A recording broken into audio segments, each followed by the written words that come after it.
Bonjour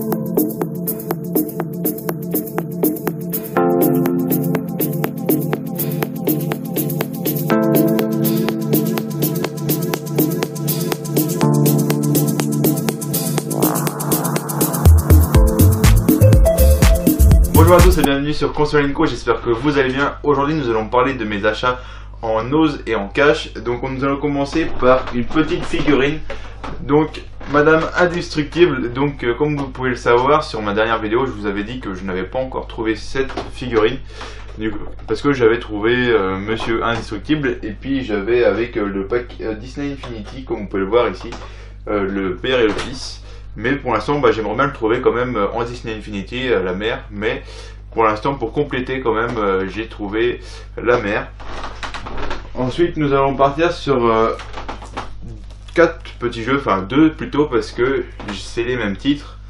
Mais autrement, j'ai trouvé en ose The Evil Within 2 et Agent of Mayhem sur PS4.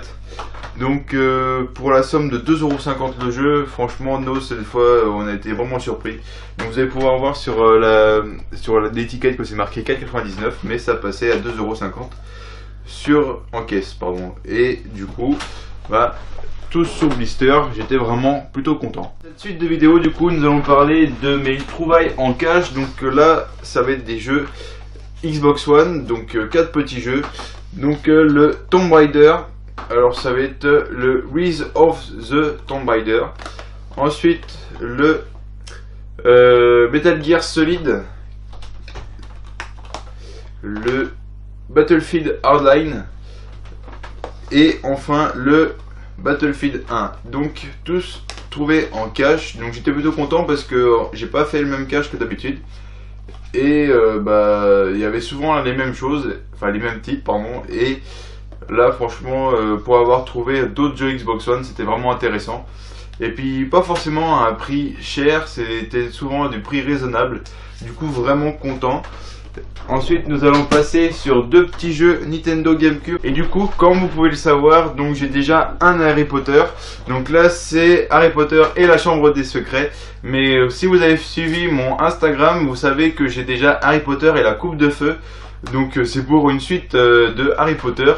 Donc c'est vraiment un jeu plutôt sympathique sur GameCube. Bon, les graphismes sont vraiment on va dire minimes par rapport à ce qu'on peut avoir maintenant, mais elle est vraiment bien quand même par rapport à ce qu'il pouvait y avoir avant. Et puis ça a toujours continué à évoluer, hein, mais Nintendo a su quand même s'évoluer. Et puis comme vous pouvez le savoir avec la Switch maintenant, c'est encore mieux. Et ensuite nous allons passer avec le Tony Hawk Pro Skater 4. Donc je ne sais pas encore s'il est bien. Je pense que oui, parce que dans les avis qu'il est mis sur internet, la plupart sont super contents de ce jeu. Donc c'est un premier Tony Hawk, mais j'avais déjà par exemple la planche, enfin le skate sur la Xbox 360, mais malheureusement je n'avais pas le jeu. Donc c'était un de mes trouvailles en vide-grenier et la personne n'avait pas le jeu. Donc j'ai pas encore eu le temps de le retrouver en cash. Enfin c'est pas que j'ai pas eu le temps, mais c'est surtout qu'il est difficile à trouver parce que il n'est pas sorti beaucoup. C'est pas français mais c'est pas grave. Il n'est pas beaucoup sorti du coup c'est assez rare, même s'il est pas forcément cher, mais faut le trouver. Et puis je le vends en très bon état, même en boîte, hein, ça sera intéressant. Et puis enfin pour cette vidéo, donc très content d'avoir fait cette trouvaille. Donc le The Hunter sur PS1, donc il est sous blister. On l'a payé avec mon père un peu trop cher par rapport à ce qu'il peut y avoir, mais les jeux PS1 prennent un peu de valeur, et pour être collectionneur, faut toujours mettre forcément le prix dans un jeu.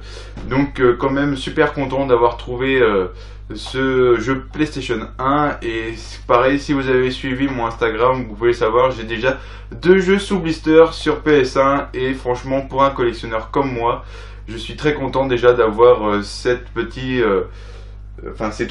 petits jeux sous blister. Donc à très bientôt pour une prochaine vidéo, et bye.